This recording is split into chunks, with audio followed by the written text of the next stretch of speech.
Sean bienvenidos una vez más a Habla a la Comunidad Cristiana. Hoy con el episodio 3 de La mejor forma de salvar a nuestros hijos.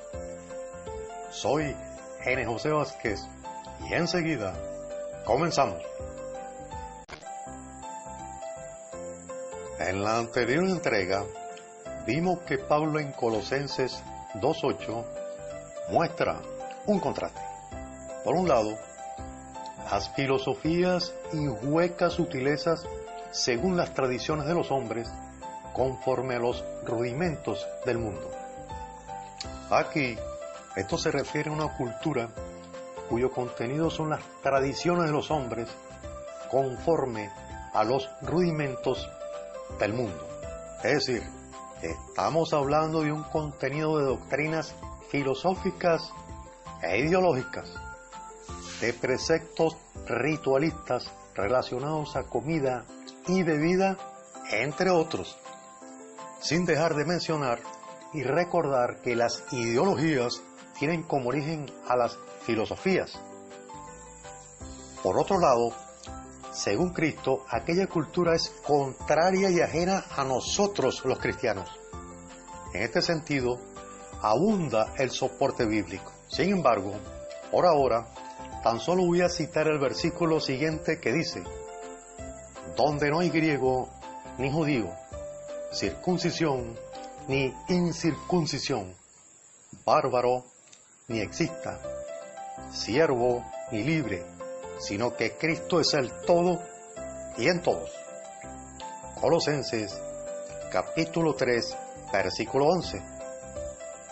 Pausa y volvemos.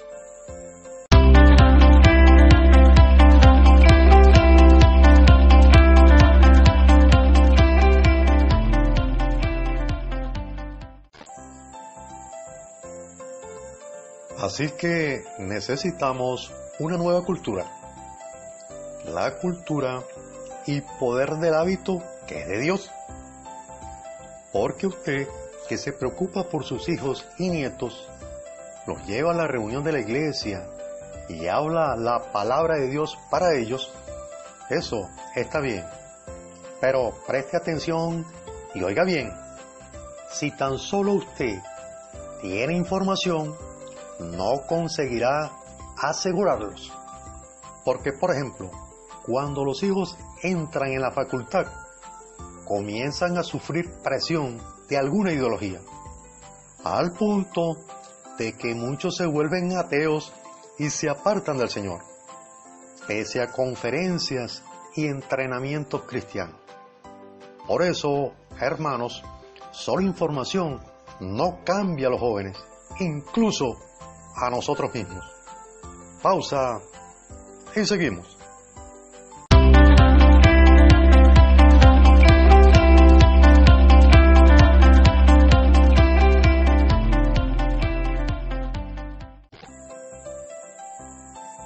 Necesitamos cambiar, mudar el estilo de vida de nuestros hijos, infundir una nueva cultura, considerando seriamente la fuerza del hábito.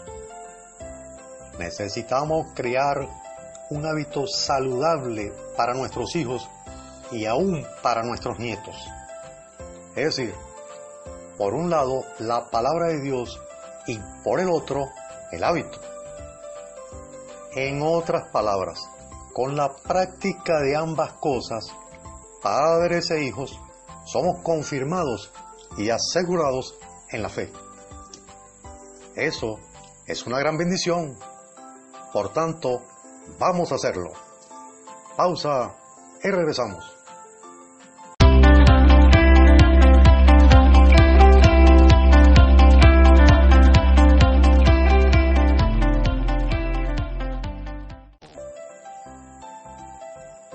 En el libro de Jueces, capítulo 2, versículo 10, tenemos palabra de Dios que dice: y toda aquella generación también fue reunida a sus padres, y se levantó después de ellos otra generación que no conocía a Jehová, ni la obra que Él había hecho por Israel.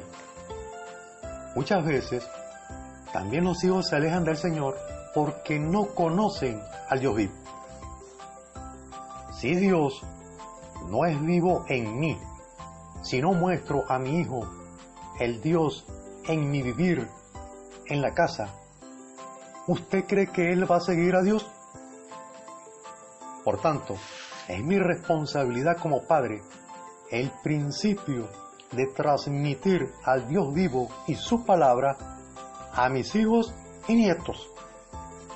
Así que, también ustedes, estimados padres, tienen que transmitir la palabra de Dios a sus hijos.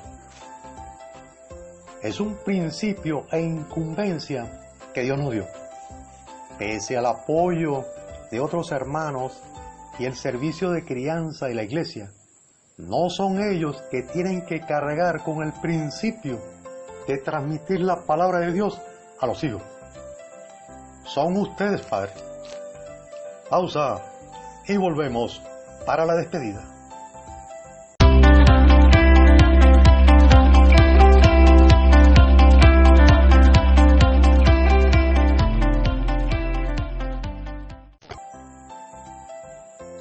Finalmente, padres, sigan la palabra de Dios. No tienen por qué crear su propia tradición para transmitirla a sus hijos. Sigamos la manera divina, porque el Señor murió para rescatarnos de las tradiciones de los hombres y rudimentos del mundo. Muy bien, será hasta el próximo episodio, si Dios quiere. Bendiciones del Altísimo. Amén.